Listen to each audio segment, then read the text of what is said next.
Welcome to the York Daily Record Sunday News Editorial Board. I'm Scott Fisher, and I'm editorial page editor for the Daily Record. We are here today with York County Heritage Trust officials. We have Joan Mummer, who is our CEO. We have Rob Kinsley, who is your vice chair. Is that correct? Correct. And Tom Shore, who is chairman of the board. So welcome to the Daily Record. We appreciate you coming to talk to us.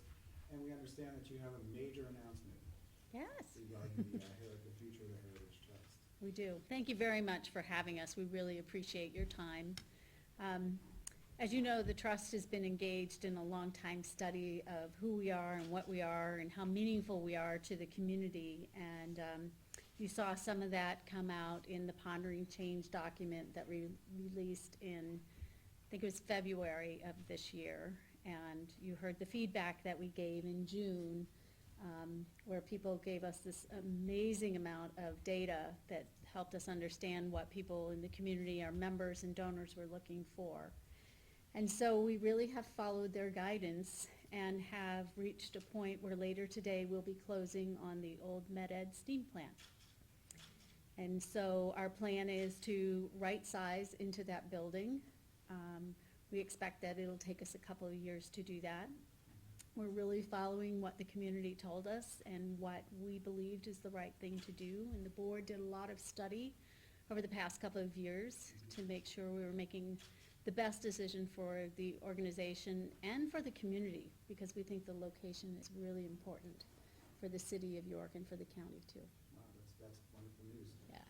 Can you give us some details about the deal and what for our viewers who might not be up to speed on all the planning that went into this, could you kind of maybe give us a brief overview of the plan? So to back up, we started looking at our operations several years ago. We knew, particularly in the economic downturn, that our current position was really untenable. And we did a couple of things to help us try to create a better York County story. One of those things was we engaged a group out of Silver Spring, Maryland, Gallagher and Associates, museum design firm. They designed Gettysburg Visitor Center, the Hershey Story, among other museums, to help us tell York County's history in a story narrative that would go from place to place. And we have 8 public buildings. And so after 3 days of study, looking at our collections, looking at our buildings, they came back and said that we really couldn't do what we were looking to do. That one, we couldn't afford it, and number 2, we were sitting on a lot of risk. In fact, I think they called it the knife edge that we were sitting on, and it is a pretty uncomfortable position. But it really was that comment or comments, if you will, that set us in a position of moving forward. So they recommended right-sizing. They gave us a plan that the board looked at, and the board at that point really wasn't comfortable with it. In addition to that, we actually went out to some museum professionals. We had a federal grant that gave us 2 professionals, one to look at our collections, how our collections were being stored, how they were being cared for, the condition of them. And the second part of that was to look at the buildings in which those were housed. And those studies came back saying that we really weren't doing the best possible job for the collections or the community in long-term preservation. And so they too made some pretty serious recommendations for the trust. So with that national assessment and the Gallagher group coming in and saying you need to change, the board really took that seriously and embarked upon this study, which resulted in Pondering Change that I mentioned earlier. So we looked at the 4 scenarios, staying as we are. We looked at right-sizing between the Historical Society and the J.E. Baker Building, which we acquired in 2003. As another option. We looked at right-sizing at the Agricultural and Industrial Museum, and then at a neutral site and the best site for the community, and that would be the steam plant. And the steam plant was by far the favored. Can you tell us why is that the best option for you right now? Do you guys wanna? Well, I think we should first say that that was the most favored by the community. When we asked for feedback from Pondering Change, 60% of the respondents said that the community felt that that was the best, not only for the Heritage Trust, but for the city and the county. I think what might be interesting to point out is, one of the things that's unique about the steam plant is its proximity to the colonial complex. So, as we've said, we have many, many buildings, 8 of which are public, and right-sizing, in every scenario we put out there in Pondering Change, they all included keeping and focusing on the colonial complex, being the colonial courthouse and the gates and plow. We really see those buildings as part of our collections. They are not like our other buildings. They are really part of the collection, and they're a focus of our story. And so being able to have the steam plant be literally, 1 block from those, and to centralize our operations in one place gives it a huge advantage over some of the other options. We actually brought a diagram, which we can provide to you in digital format, of a concept. Yeah, that image represents what will have the potential to become a historic campus for the Heritage Trust that would span from the Colonial Complex at Market Street and run along Pershing to past Philadelphia Street and create that 2.5 block Heritage Campus right along the creek and right along the rail trail, and really allow our visitors to have a cohesive way of understanding who we are, where we are, and what the story is we're trying to tell. And so can you give us some details about the sale of the building? What are the price and all those other good things? Sure. Originally, we were looking at about 2.1 million, and we landed on 1.75. As I said, we closed later on today. We've done this before, and we've done as much as we can to make this a financially prudent decision, and have put a lot of thought into the business side of this decision moving forward. So we don't believe that we're putting the organization at risk at all. We've done a lot of good work to make this a solid decision. And will this be the funding for it? Is this money that you have available now? Are you taking out loans? We are taking out a loan. We have an interest-only loan for 2 years to bridge us through until we get to what we believe will be the capital campaign in 2017. So there are a number of steps that have to happen moving forward, and we know the capital campaign will be in our future. We have conducted a feasibility study. Those results say that we can raise about $5 million. I'm sorry, how much? 5 million. 5 million? We will pursue historic tax credits for the building.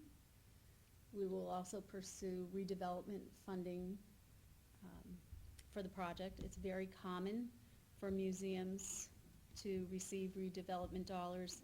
If you look at the Gettysburg Seminary, if you look at Lancaster History, both of those recently received redevelopment grants. And be clear, that's state money. It is state money, and it has to be matched.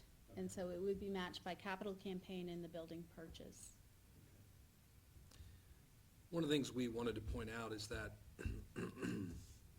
while we are taking out a loan to purchase the building has a fairly strong Yes. financial position itself. It's currently fully occupied by multiple tenants, and most of those tenants have leases that go out for numerous years. And those, the income that will come off those rents will help us amortize the interest on the loan. What will happen to the tenants that are in now? Well, currently, we'll honor the leases that are in place. We haven't started to talk about this, but we have a timeline, and the reality is that we don't envision doing any actual construction on the project probably until 2018. And so we are very happy to have the tenants continue to stay and to honor the leases that are in place until we have a better sense of when we need to make changes to the building, in which case we'll work to either renegotiate or move those tenants. part of the income stream for the building comes from communications leases for the stack, the smokestack. And our hope is to allow those to continue even after we've made our changes to help support the operations of the building. Is that significant? Is it, the income from those things? It is significant. Is it? Mhm. It will help tremendously. There aren't many buildings you can go into as a nonprofit and earn income, Yeah. so. The process here too, as was just mentioned, has been a very methodical process. And in the next couple of years, we have a lot of work yet to do, but we've done a lot already. And we have tried to perform our due diligence. Have tried to examine the different possibilities that Joan had referenced, the 4 different possibilities. We did a financial analysis. We looked at each of the facilities. We tried to look at future needs, future uses of the facilities and the collections. And I think it has been important to us to have the process be inclusive and transparent. We have engaged not only our members and solicited their opinions as to the direction they think we should go, but we have also asked the community what they think we should do. And as Rob indicated, we got a response of over 200 individuals who said, 65% of them said, I think you should move forward with this option 4, which is the steam plant proposal. Were there any interesting comments in that process that really stood out of, why you should do that or why you shouldn't, or? There were a lot of great comments that, some of them made us think a little harder about what we needed to do. I think the most surprising piece came from some of our senior members, which is a historical society we have a good number of. They really want a new place that is centrally located, that they can go to downtown. They don't feel they can do that, because many of them are based at the Historical Society building right now. They want to go to the restaurants, they want to be able to go shopping, they want to be able to go to market. They don't feel that they can walk from where we are right now to downtown comfortably. They want lighting, they want easy access. So the convenience of it all and better amenities within the building were really important to them. So that really surprised us. That was a nice surprise to have that kind of support. Another significant message, I think, is, or has been, how important this organization is to the people in this community, to many more than we ever realized. It is very, very important that it continue and that it be successful. The interest in heritage in this community is wonderful. We held Oh my an event gosh. last week at Windridge Farm, and we were overwhelmed by the turnout. Standing We were room only. excited to see it, yeah. Yeah. It was a great experience, yeah. I think the one thing I would add to what Tom has said, we wanted it to be transparent, we wanted it to be inclusive, and it turned out that process, that slow deliberative process, including all the community stakeholders, really ended up in the end to be an incredible net positive for us, because we got so many comments that saw the project from different points of view that we may not be seeing it, and it only continues to make the project better, because we've got so much coverage and so much oversight from so many people that we were able to use those comments to continually improve the project, improve the case, and make it better. So what happens with the current, with the Industrial and Agricultural Museum? So in the long run, and when I say long run, we're talking probably 5 years, it will be incorporated into the new site. So the long-term goal really is to be more impactful as an organization to the community, to function as a hub and spoke. There are over 40 historical organizations in the county, 30 of them historical societies. And we see ourselves being the central point, and then helping people go out into the community and connecting with those. So that central point being important to the hub and spoke model, but also being important to the economic vitality of downtown. a rising tide raises all ships, correct? So in other words, would you sell that building, or would you hold on to it, or what would you do with it? In the short run, we'll probably use it as swing space. If you can imagine taking two really large buildings and right-sizing them into one, Okay. we will have a need for storage, whether that's for collections or other material that we have. The Ag and Industrial Museum would probably make the most sense for that swing space. And what would you are you planning on holding on to it, or are you gonna sell it at some point? Well, it might be helpful to point out that the Ag and Industrial Museum is a very popular destination for our visitors, and the stories that are told there are important to the story of the county. Our plan is to understand those stories and incorporate it into the ongoing project. So when people ask about AIM, the reality is that the stories and the artifacts will find their way and be represented in the new project. So often what people are asking is what will happen to the physical location that currently houses those? And the answer is, in the short run, nothing will happen. In the midterm, it will probably be part of the swing space that will allow the organization to make the transition we're suggesting. And in the long run, we'll have to decide if it's a project that is sold. Okay. And what happens with the building now where you have your offices and the library? Same answer. Right. So it's gonna be the same process.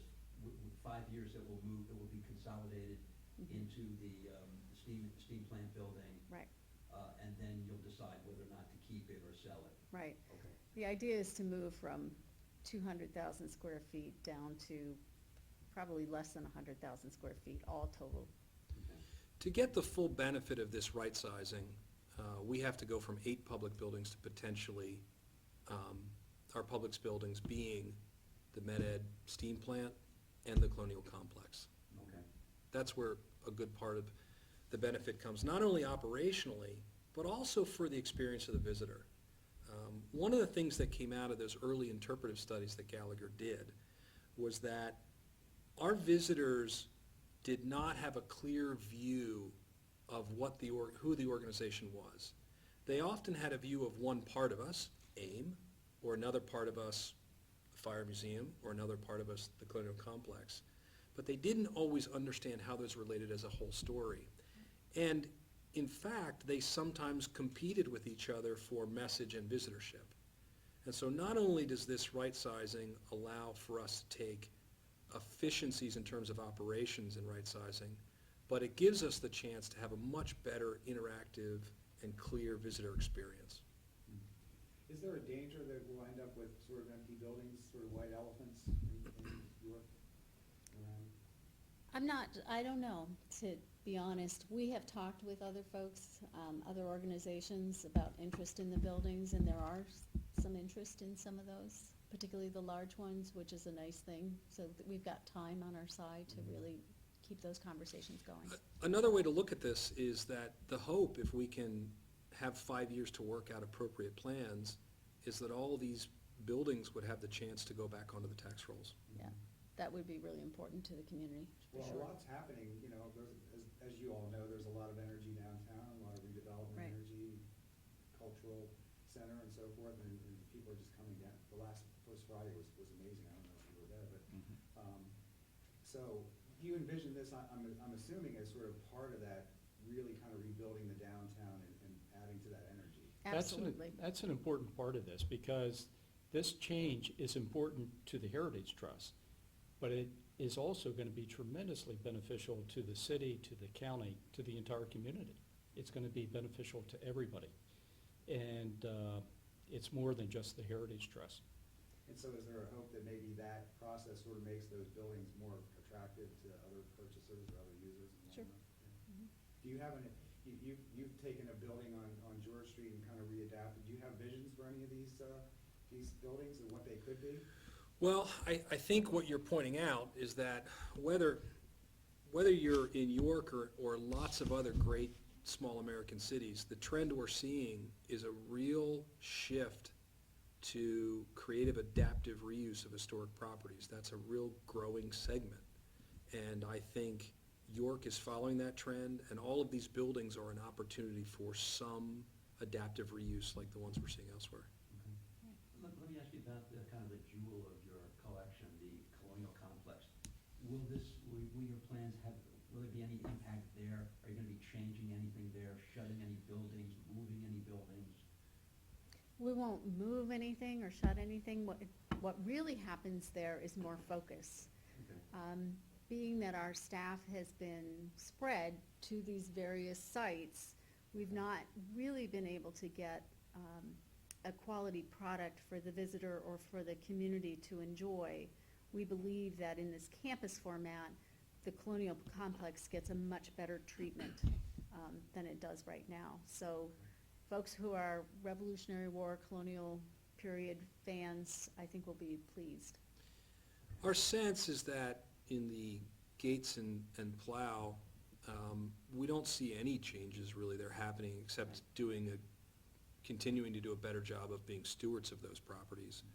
I think there is a lot of potential for new and exciting uses for the Colonial Courthouse. Yes. That's a building that is very underutilized and undervisited. And in this campus setting, we have an opportunity to stretch not only the interpretive story, but the programs across the whole campus, whether it's in the STEAM plant or whether it's in the Colonial Courthouse. Okay. How about the fire museum? What's gonna happen with that?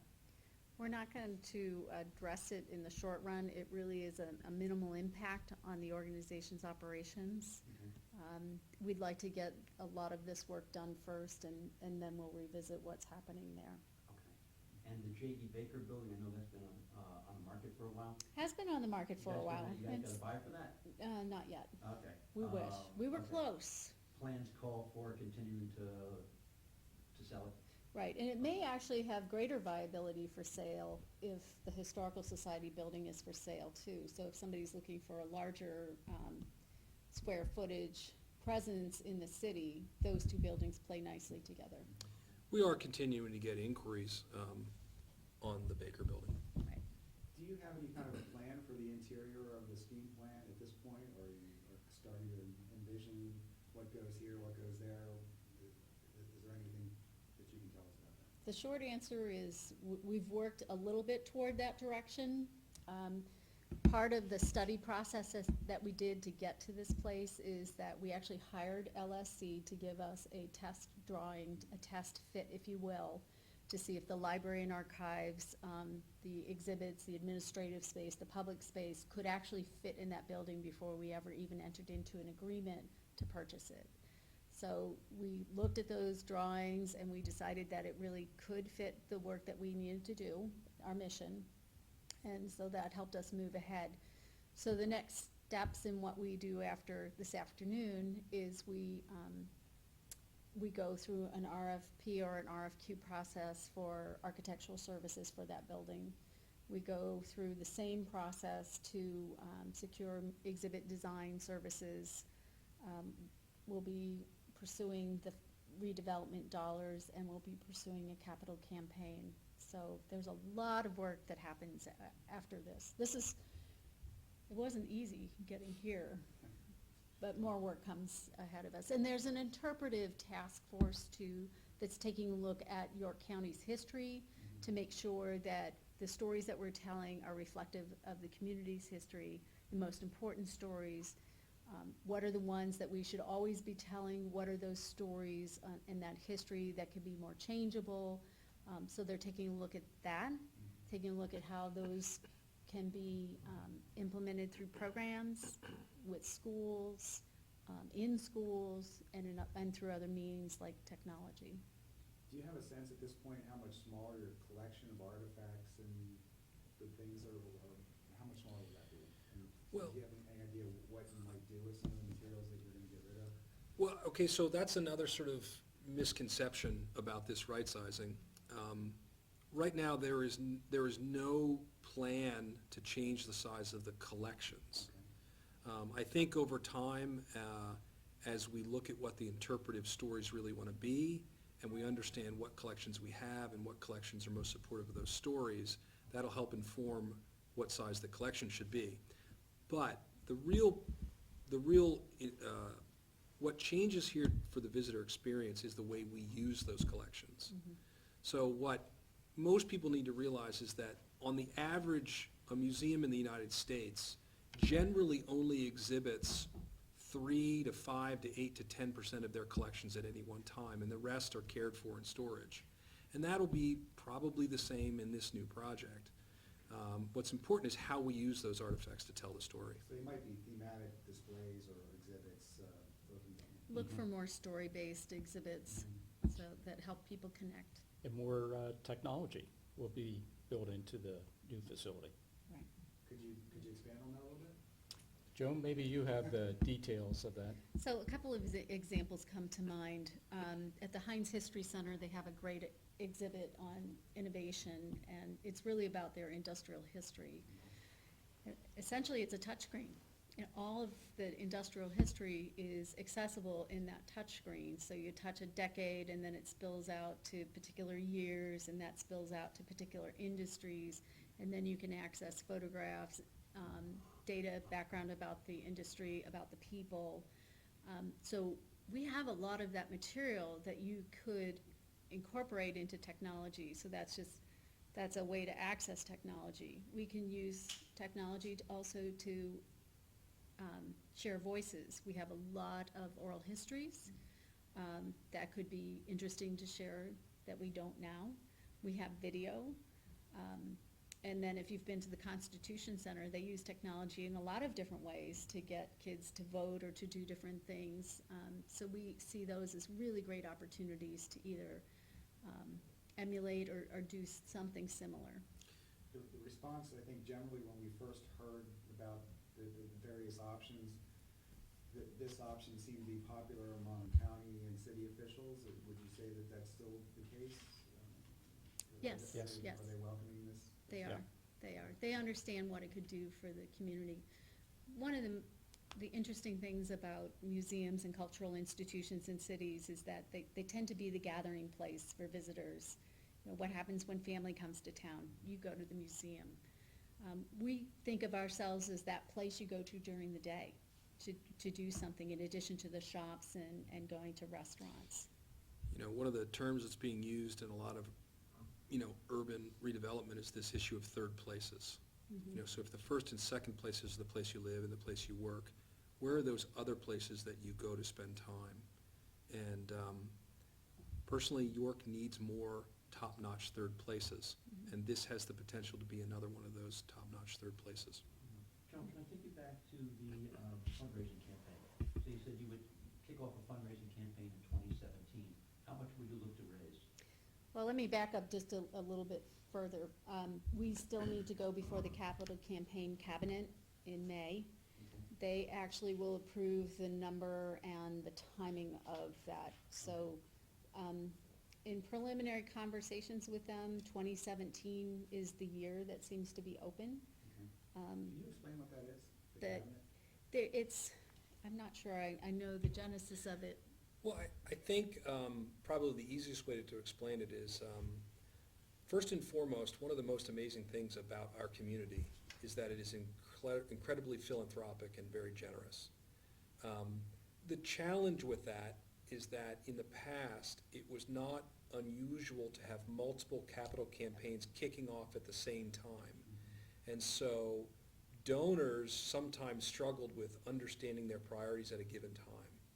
And so community leaders many years ago tried to put a mechanism in place that would help to organize that, and if there are real needs by the community that would be worth having capital campaigns, that they were put into a calendar to allow them to not overlap.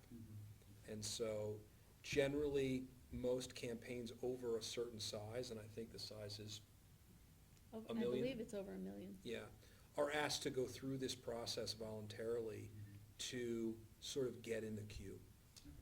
Right, that helps with success. Okay. So to answer your question about the dollar amount, our campaign feasibility consultants interviewed 33 different community members, and their long-term suggestion is that we could raise $5 million with a year's worth of work. And that work includes finishing the business plan that supports what we are talking about today. You heard we did a lot of that background work, but we really haven't compiled it along with visitor statistics and the economic impact that we'll have. So that's one piece. The other piece that we still need to go back to that group with is what's the product gonna look like? What stories will we have? One of the things that is important to point out when we talk about that 5 million number is that's what we think is a reasonable amount to raise within this community. Right. So as we talk about right-sizing the organization and right-sizing the project, we also want to be very mindful of our impact on the community and having it right-sized for their support. So our sort of sources of funds are a mix of state and federal potential dollars, using historic tax credits, and local community fundraising.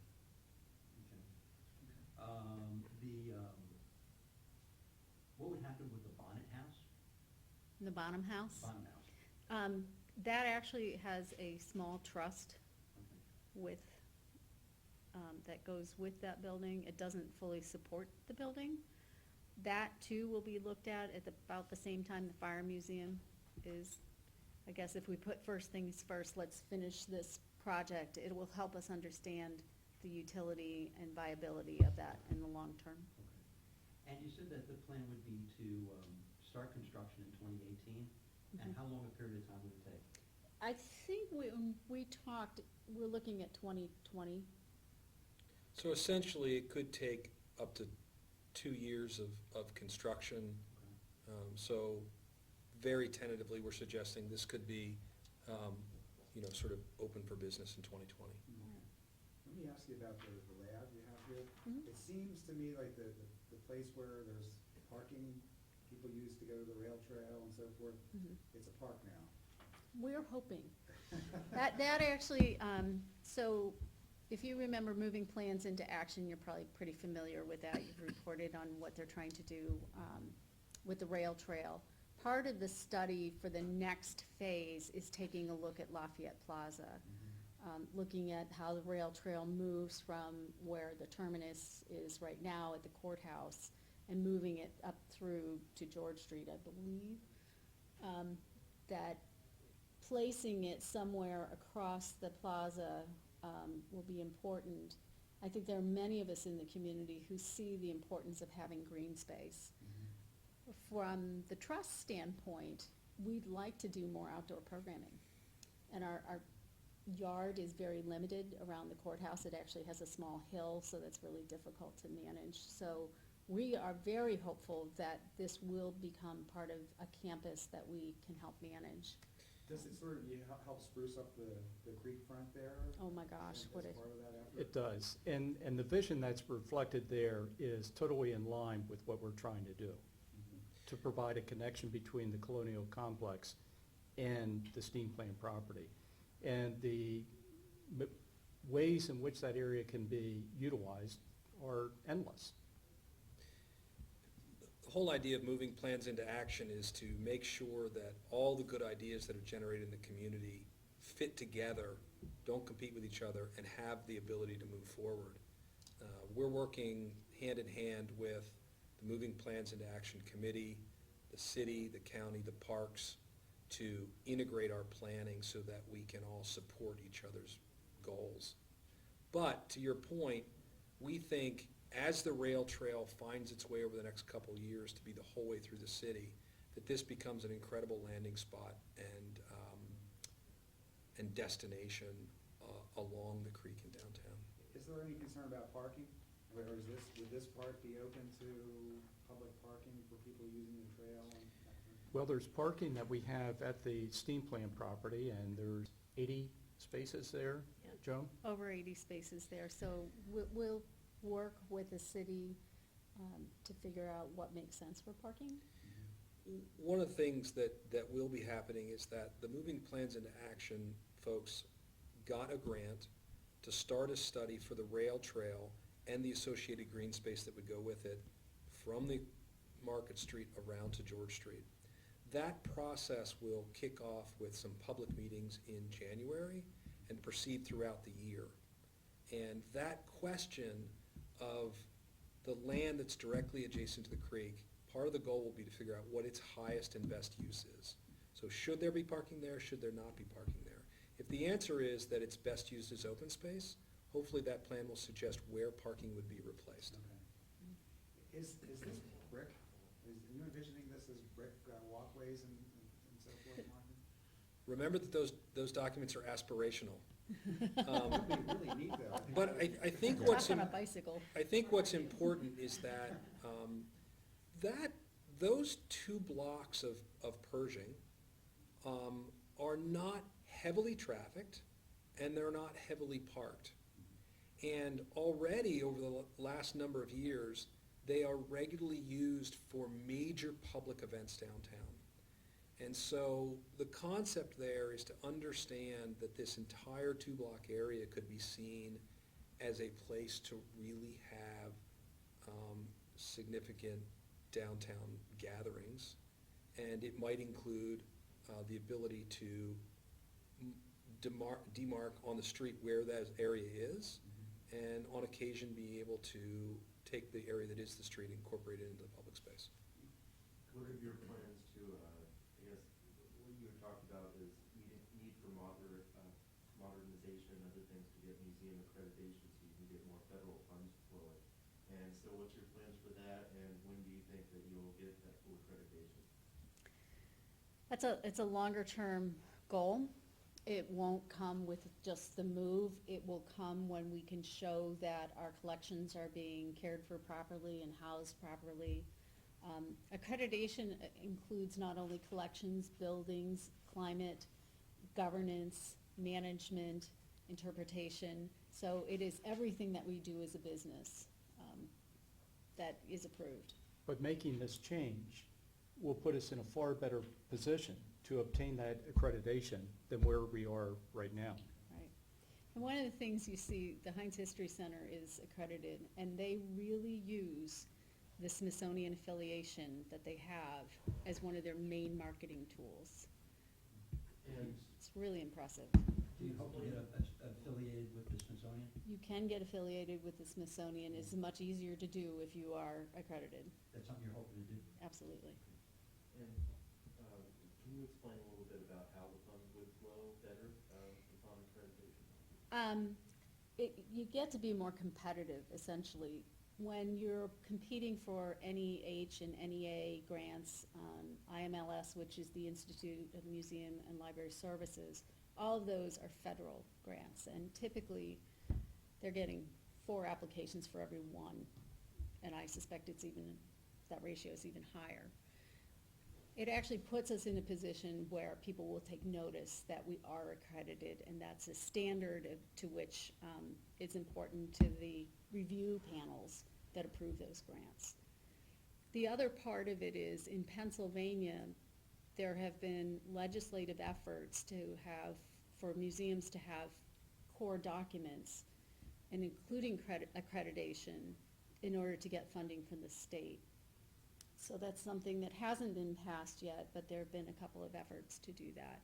And one of the largest, I guess, blocks towards that was having so much property and so many things that it was difficult to care for them up to the standard. Absolutely.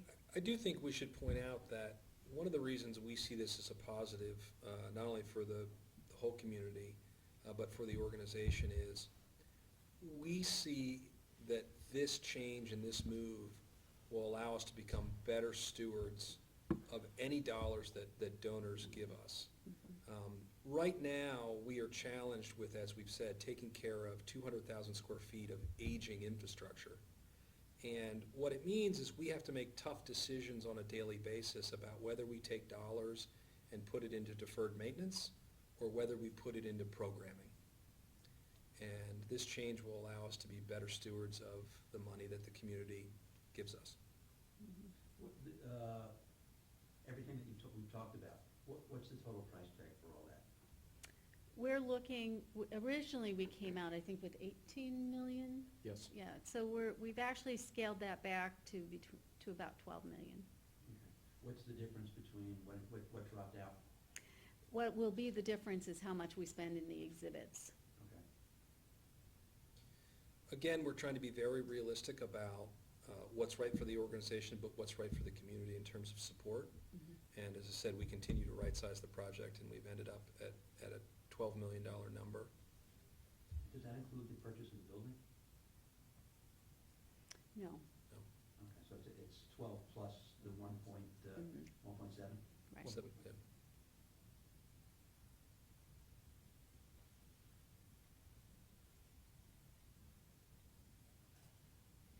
And do you envision this as a, sort of an aid to, we've always tried to market our history in York as a tourism location. Does this help in that sense? Does it make it sort of more compact, more easier to, here's where you go, not, people wandering all over the city? Because I've had relatives come from out of town, I don't really know where I'm going. So to Rob's earlier point, it gives us a centralized place to send people. The way people consume us now is very confusing. They can start at multiple entry points, and in some cases, if a staff member doesn't say to them, oh, by the way, there are other sites you can go to, even though it's on your admission, sometimes people don't know that. So having that single campus really does create that destination. And we've heard from leaders in the business community that it really makes a difference what type of facilities like this are present. And they say it will really make a difference in attracting people to come to the York area. It seems like it would, because that's the one thing, it's like, well, we do have this small complex downtown, and it's nice, and it's, wonderful, the courthouse is great, but if you had something very impressive that's a sort of a regional draw, that's the thing that's been kind of missing in New York. I don't want to speak out of turn for our partners in the community, but I would encourage you to ask the question you're asking of, for instance, the Visitors Bureau. Our understanding in our conversations with them is that they're very excited by this project, and they love the prospect of being able to point visitors to this place. Do you have a name for what the steam plant building will be called? We actually are in the middle of a process of rebranding, and part of that will be the organizational name. Oh, so Your you're entire organization? Changing your name? What will you be changing it to? We can't tell you everything today. We need to leave something on the table. Watching this. We'll be back. Do you We will want be back. suggestions from our readers, or? You can give us suggestions, we've sort of landed on something. Oh, And okay. actually, we will, later on in 2016, we will be back. Yeah. So, How is the effort to deal with the murals at this point progressing? It's slow. It's So slow, maybe it's, we've had some successes, so the Rotary, I think we talked about Rotary, has adopted their mural, and actually they're redesigning it and repainting it. That's a tough one. We have a lot of public art in this community, and unfortunately, much of it doesn't have a fund to care for it, and the murals are the case in point. So we will continue to work through that process. I think, as we said when we were here earlier, as the easements expire on those buildings, the building owners then get the stewardship of those murals, and they have some choices about what they want, what they can do And as I recall, some are coming up pretty quickly, right, this year? this year, This year. this fall. Which ones are they? I think the one over, the very first one was manufactured, no, the one over at the Economic Development or Economic Alliance offices is the very first. We'd miss an opportunity to say that the future of the murals is in community support. Yes. It's various portions of the community working with those building owners to come out and decide which ones the community really feels strongly about keeping and finding the support to keep them. So at this point, the Rotary one is the only one that's kind of been adopted at this point, and we're still looking for others to. Right. But that transfer really has provided a prototype for us in moving forward in the future with other organizations. And I think in time it will happen. We'll have similar type of arrangements with other organizations, but it hasn't happened yet.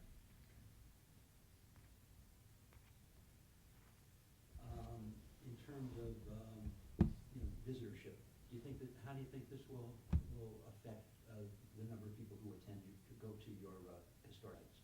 I think with a stronger product and the ability to take money away from supporting buildings and putting it into program and marketing, that we'll have a stronger opportunity to bring people to York. So it's that shifting of focus and right-sizing that will allow us to do much more, create that destination. Additionally, we'll be at a very visible location. And as was stated earlier, a lot of the exhibits will be interactive. They'll involve technology. They'll bring in the younger generations. And we feel as though it will create a lot of interest throughout the community. One thing we might point out here is that visitorship is a very important way in which we deliver on the mission of the organization. But it's important to realize that in the museum world, visitorship is not a very big part of the economic picture of historical or museum organizations, cultural institutions. It has some positive impact on the bottom line, but it's very small. And so we think that we have a huge opportunity to increase our visitorship, but we are being very fiscally conservative in our economic output, in that the business plan is not driven by an increase in visitorship.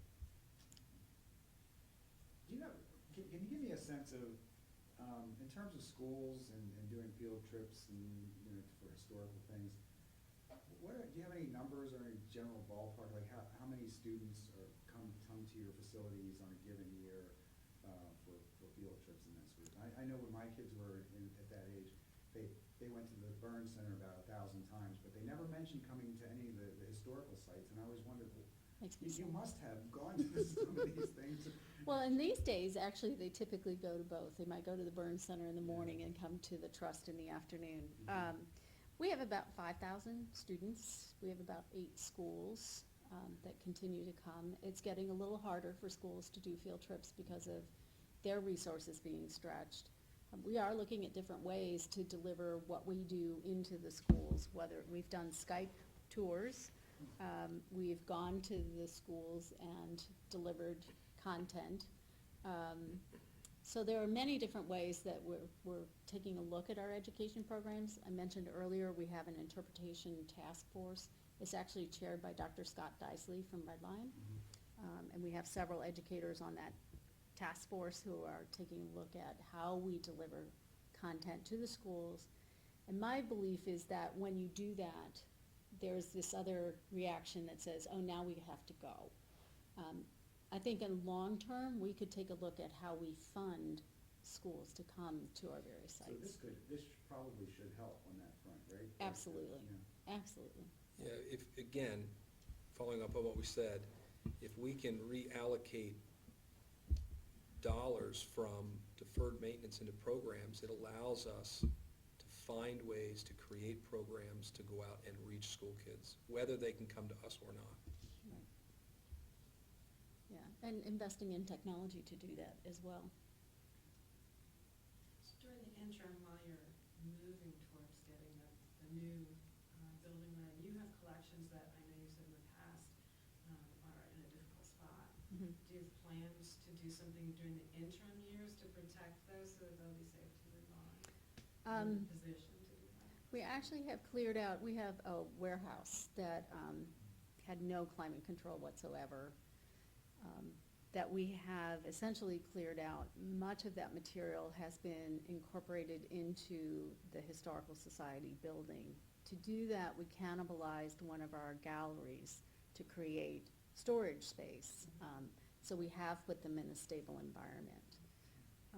I think too, the other thing I shared is that for duplicates, triplicates, things that we have multiples of, good museums have certain practices that they adhere to in accordance with the American Alliance of Museum Standards.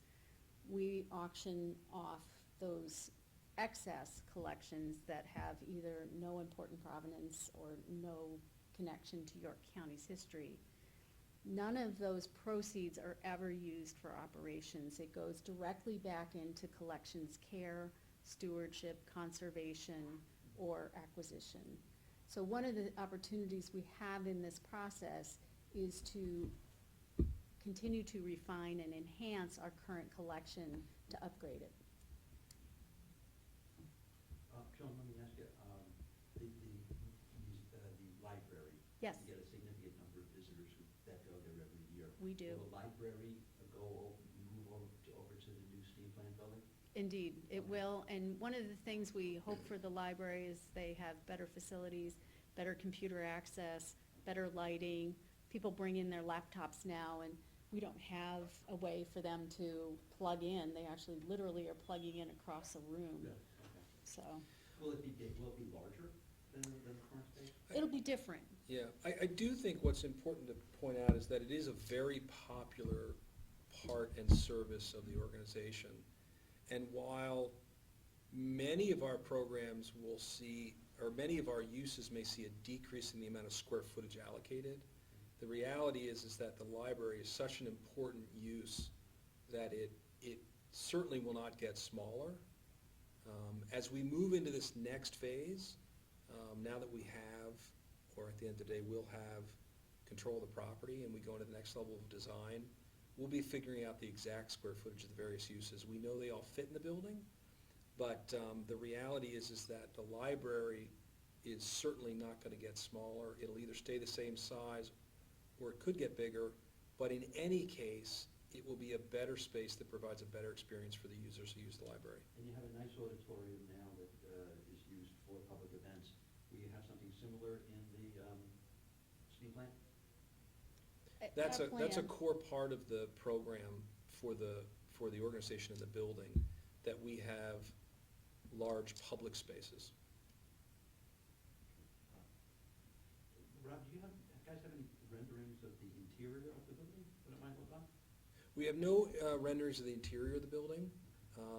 We have floor plans that I'm not sure would sort of read without a lot of explanation. Okay. One of the reasons we bought the campus plan is we think it's one that really tells the story of where we're headed to the biggest degree, and it's the part that we think, as we move forward, is a core part of the design that will not change.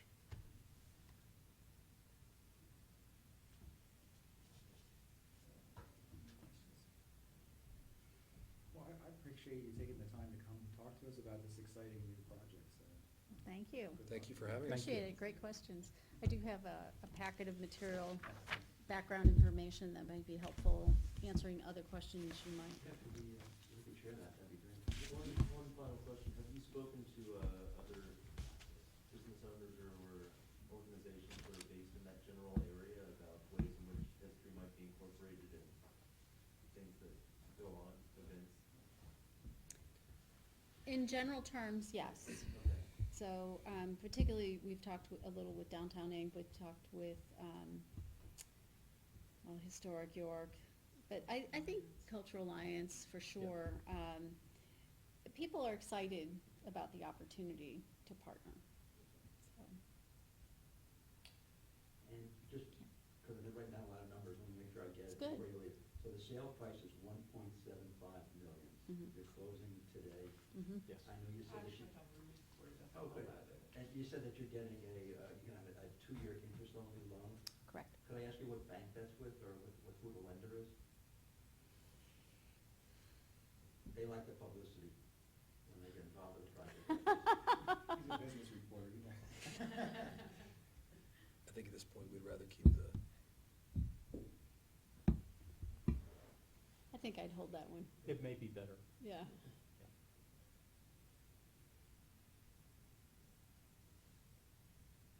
Thanks. I don't have any other questions. Okay, thank you all. great. Thanks.